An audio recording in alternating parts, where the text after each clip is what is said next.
नमस्कार। दिन भर की बड़ी खबरों में आपका स्वागत है। मैं हूं आपके साथ आराधना। आज इस बुलेटिन में बात होगी संसद के मॉनसून सत्र की, बिहार विधानसभा में एसआईआर पर मचे बवाल की, देखेंगे क्यों बीजेपी पर भड़की ममता बनर्जी, क्यों सुप्रीम कोर्ट ने ईडी को लगाई फटकार, कैसे बिहार में चुनाव से पहले एनडीए में बढ़ा टकराव, और बुलेटिन के आखिर में देखेंगे जाने माने कार्टूनिस्ट इरफान की किस खबर पर पड़ी तिरछी नजर।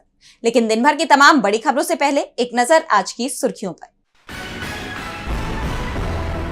जस्टिस वर्मा को सरनेम से संबोधित करने पर वकील को सुप्रीम कोर्ट से लगी फटकार। सीजेआई गवाही बोले मर्यादा में रहिए, वे अब भी कोर्ट के जज हैं। मुंबई में रनवे से फिसला एयर इंडिया का विमान, भारी बारिश के कारण लैंडिंग के समय हादसा, इंजन को नुकसान, 3 टायर फटे। ईडी का ऑनलाइन सट्टेबाजी पर शिकंजा, मेटा गूगल के अधिकारियों को फिर भेजा समन, 28 जुलाई को सभी दस्तावेजों के साथ होना होगा पेश।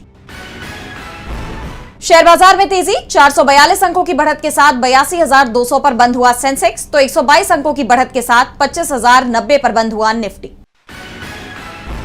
ये तो थी सुर्खियां। अब बात आज की सबसे बड़ी खबर की।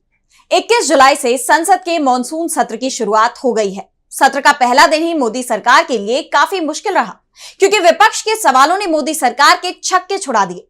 इसके अलावा राज्यसभा में मल्लिकार्जुन खड़गे और जेपी नड्डा के बीच जबरदस्त बहस देखने को मिली।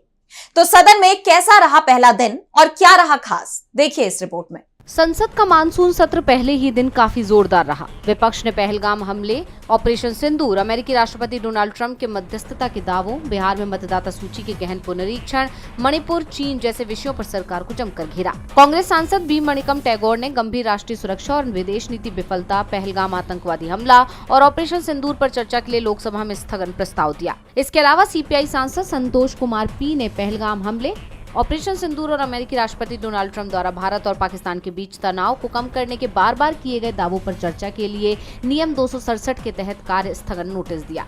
सदन की कार्यवाही शुरू होते ही विपक्ष ने नारेबाजी करते हुए ऑपरेशन सिंदूर पर चर्चा की मांग की। वहीं राज्यसभा में कांग्रेस अध्यक्ष मल्लिकार्जुन खड़गे ने अमेरिकी राष्ट्रपति ट्रंप द्वारा बार बार भारत पाकिस्तान के बीच मध्यस्थता के दावे पर भी सरकार से हालात स्पष्ट करने की मांग की। लोकसभा में राहुल गांधी ने भी इस मुद्दे को उठाने की कोशिश की, लेकिन उन्हें बोलने नहीं दिया गया, जिसे लेकर कांग्रेस ने सरकार पर तीखा हमला बोला और कहा कि विपक्ष के नेता को ही सदन में बोलने नहीं दिया जा रहा है। वहीं विपक्ष के विरोध का असर ये हुआ कि सरकार ऑपरेशन सिंदूर पर चर्चा के लिए तैयार हो गई। 16 घंटे का समय ऑपरेशन सिंदूर पर चर्चा के लिए तय किया गया है, लेकिन चर्चा इस सप्ताह नहीं होगी बल्कि 28 जुलाई के बाद कराई जाएगी। यानी सत्र के पहले ही दिन ये साफ हो गया कि विपक्ष सरकार के आगे झुकने या दबने के मूड में नहीं है। बता दें कि सत्र के पहले दिन राज्यसभा ने बिल ऑफ लैंडिंग विधेयक 2025 पारित किया। संसद के मॉनसून सत्र का पहला दिन जबरदस्त रहा, तो बिहार विधानसभा के मॉनसून सत्र में भी भारी बवाल देखा गया। जिस तरह से सत्र से पहले ही बिहार में सियासत गरमाई हुई थी, एनडीए सरकार विपक्ष के निशाने पर थी, उसे देखते हुए यह तय माना जा रहा था कि इस बार का विधानमंडल का सत्र भी काफी धमाकेदार होगा।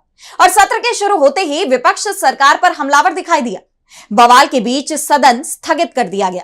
तो क्या कुछ हुआ सत्र के पहले दिन, आइए देखते हैं इस रिपोर्ट में। बिहार के विधानमंडल के मॉनसून सत्र का पहला दिन काफी जबरदस्त रहा। मतदाता पुनरीक्षण कार्य के मुद्दे पर एनडीए सरकार बुरी तरह से घिर गई। सदन के अंदर और बाहर विपक्ष के नेताओं ने जमकर प्रदर्शन किया। पत्रकारों से बात करते हुए नेता विपक्ष तेजस्वी यादव ने एसआईआर को लेकर एनडीए सरकार को साफ चेतावनी दे दी। उन्होंने कहा कि हम लोगों की मांग है कि मतदाता पुनरीक्षण कार्य पर विधानसभा में एक चर्चा होनी चाहिए। अगर लोकतंत्र को समाप्त करने का कोई प्रयास करेगा तो हम लोग चुप बैठने वाले नहीं हैं, और अगर सरकार विधानसभा में चर्चा कराने को तैयार नहीं होती तो हम लोग आंदोलन करेंगे।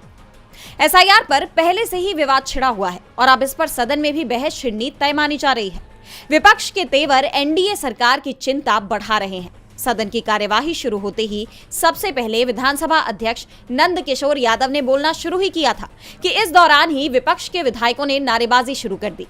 सदन में बिहार के गुंडा राज के नारे गूंजते सुनाई दिए। ये तो पहले से ही तय माना जा रहा था कि सदन में बिगड़ती कानून व्यवस्था का मुद्दा उठेगा और नीतीश सरकार घिरेगी, लेकिन जितने आक्रामक रूप से विपक्ष ने इसे उठाया, इसका अंदाजा सरकार को भी नहीं था।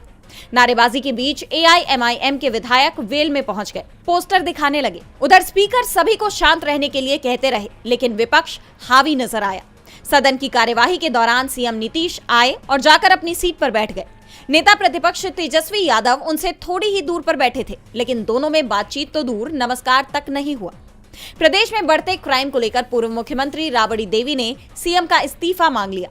उन्होंने कहा कि नीतीश कुमार इस्तीफा दें और अपने बेटे को मुख्यमंत्री बनाएं। इस पूरी उथल पुथल के बीच नीतीश सरकार ने बिहार विधानसभा और विधान परिषद में 57,000 करोड़ से ज्यादा का प्रथम अनुपूरक बजट पेश किया, जिसके बाद सदन को स्थगित कर दिया गया।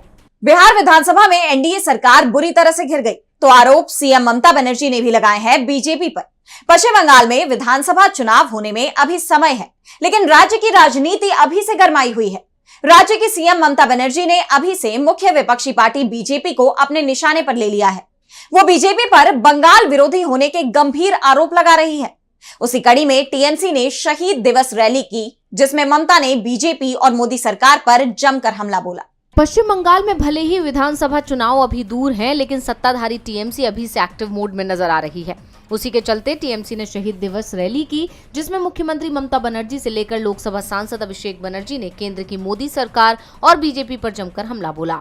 আমরা সব ভাষাকে সম্মান করি, हिंदी को भी हम प्यार करते हैं, हम गुजराती को भाषा को भी प्यार करते हैं, हम मराठी भाषा को भी प्यार करते हैं, हम राजस्थानी भाषा को भी प्यार करते हैं, हम हर लैंग्वेज को प्यार करते हैं।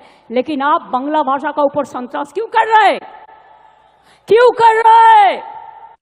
बांग्ला आजादी का लड़ाई में लड़े थे, बांग्ला नवजागरण किए थे, बांग्ला जो कर सकता है और कोई नहीं कर सकता है। इसी के लिए मने राखबेन, बांग्लाय माटी दुर्जय घाटी, बांग्लाय माटी दुर्जय घाटी। जेने देखो दुर्बृत्त, আমরা